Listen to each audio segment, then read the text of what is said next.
fans came out in a big way again, but the building was full. I give a lot of credit to all the folks at our organization that work hard and selling those tickets, but for our fans that came out.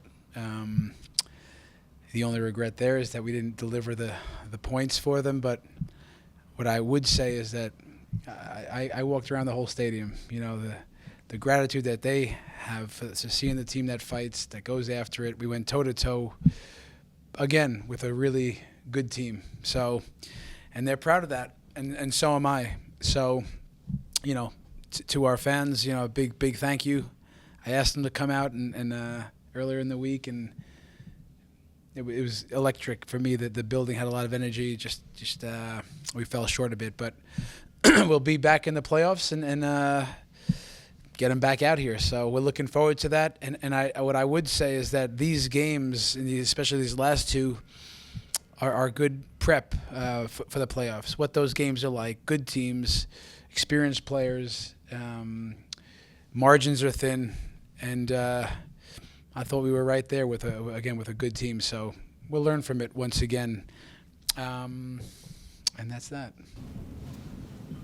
Braden Nurse for the Denver Post. Obviously, like you said, not the result you would have wanted in this kind of game, but what positives can you take away with the way you were able to build attacks, and what needs to be better in kind of those finishing moments?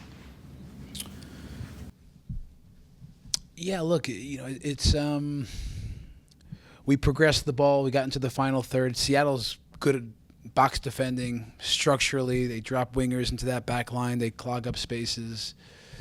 They've had a lot of reps at that. You can see that, and then they can hit you on the counter. But what I liked is, that we got into certain areas and we were in and around it, you know, and the goal. But, of course, we talk a lot about shot distance, being disciplined to attack certain spaces, extra pass, upgrade the shot. This is what had to crack the code of a low block, and we'll need to be sharper in the playoffs and in the decisive games. So we can take something there. We say we'd like to do better. I also like that our team in 90 minutes, I think it was 2 shots on goal we conceded. So we also weren't easy to play against. So there was, I think, a lot of positives there we can take. But as always, win, lose, and draw, we'll look to take some learning moments from it. Matt Pollard, Burgundy Wave. Chris, how do you help? What are you doing, or what does maybe the players need to do to kind of compartmentalize and focus? Because now it's decision day and then playoffs as well, and everything that's happened in the recent weeks to just focus on what's ahead of them. Well, look, I think that's falls on us, the staff, to really. It's what I brought him in the huddle, and we talked a bit about, like almost one message. Let's keep doing the right things for the right reasons. Let's keep doing the right things that got us here. Let's stick to who we are. On the night, guys, we did it in many ways. But that's going to be the message, Matt, to stick to it. This time of year, again, there's a handful of teams, some really good teams, not in the playoffs. There's some that are scrambling, and they have big questions to ask. You know, we're in the playoffs. And,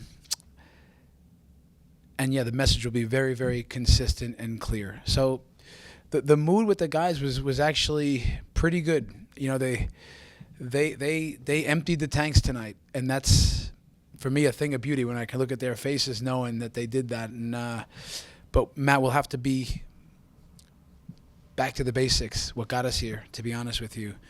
And with a relatively young team, it'll be up to me and the staff, just to guide the guys, keep the mood right. Simple enough game plans that work, complex enough that work for sure, and simple enough that they could follow. So that's it. We're in the playoffs. Where you fall at this, we can't control certain things. Where you fall will be where we fall, and we're gonna go after it for sure.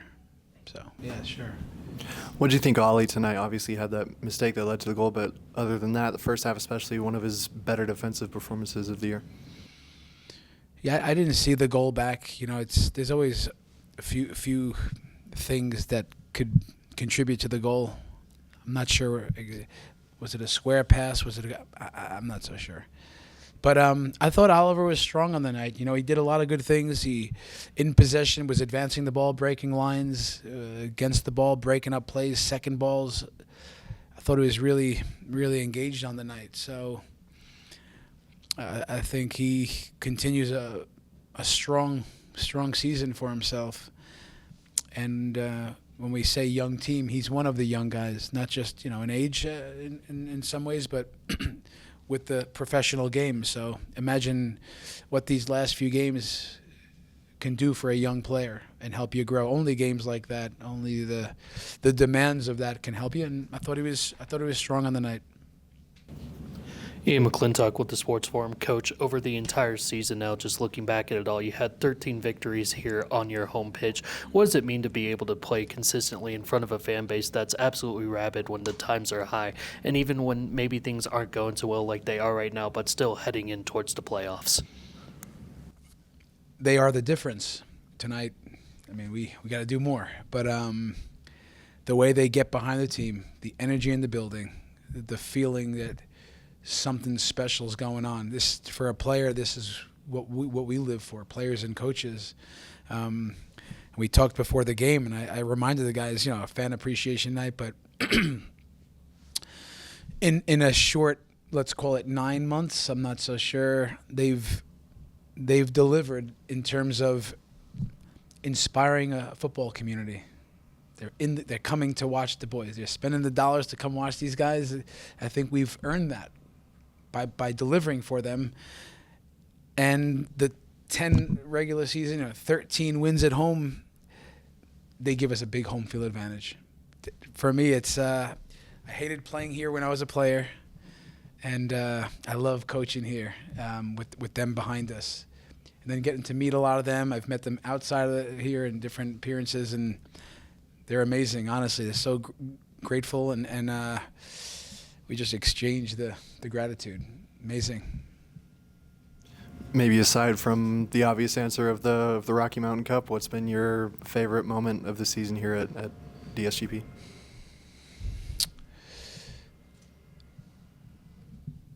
My favorite moment was the Rocky Mountain. I mean, aside from that, that's what it was. Just delivering to so many of the fans that they said that would make their season. I would say the Rocky Mountain Cup. I might have broke the Rocky Mountain Cup. I don't know if they need a new one. May have been clinching the playoffs against Toronto in front of our fans in our building, coming off a tough defeat on the road. We come home, and the boys rebounded. I think it showed character. It showed who we were. Pretty decisively, we beat Toronto, but in that moment, knowing we crossed the line was a special moment for me, representing the club. Chris, Kamani comes in for Calvin in the 78th minute. Walk me through that decision. I know Kamani's had some injuries. He's coming back. He's been on the bench as well. What were you looking to change there? What was the message to Kamani coming onto the field? Yeah, look, we're a little light in the winger position at the moment, and we know that the demand for our wingers to run behind, pressing moments, sprint distance, high intensity running, that those guys typically get tired.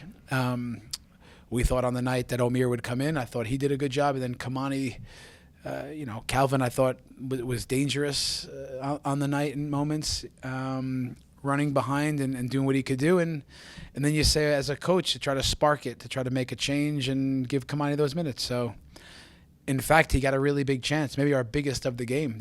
I'm not sure if something got deflected, but he swung in the box. I'm not sure, but yeah, he's a fast player. Helped us get a goal against LAFC here in this building at the end to win that game. And as a coach, again, you're trying to spark the offense a little bit. So that was the idea behind that. And again, he's a young player getting that experience. I think it can pay dividends in the future. Yeah. Knowing that Austin's now a week away and still having a couple of different playoff spots being available for grabs, what do you tell your players, especially going up against an Austin team led by O'Brien and Jussie, who are both able to score pretty much at will here in these last couple of weeks? Yeah, look, we play in 2 weeks, right? I mean, we have some time to recover even emotionally, guys, we came out of the Leagues Cup run, and it's sometimes you're riding this emotional high, and I know that.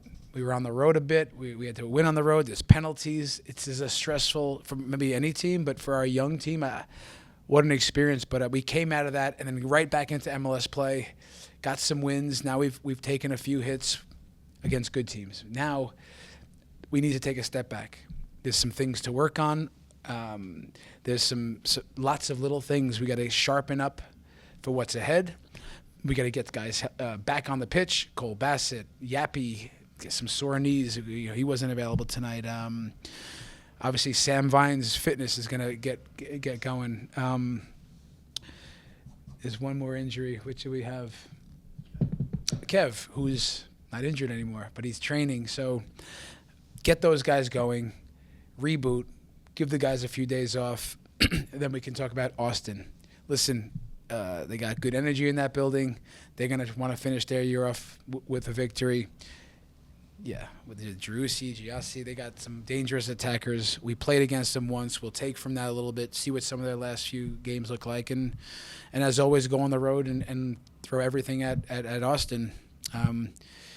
We talk about not playing differently on the road and at home, but we want to look at a few things because some of the road games hasn't been what we wanted, right, recently especially. So we'll take a close look. Let's all regroup and ramp it up for Austin. We'll be ready for that one.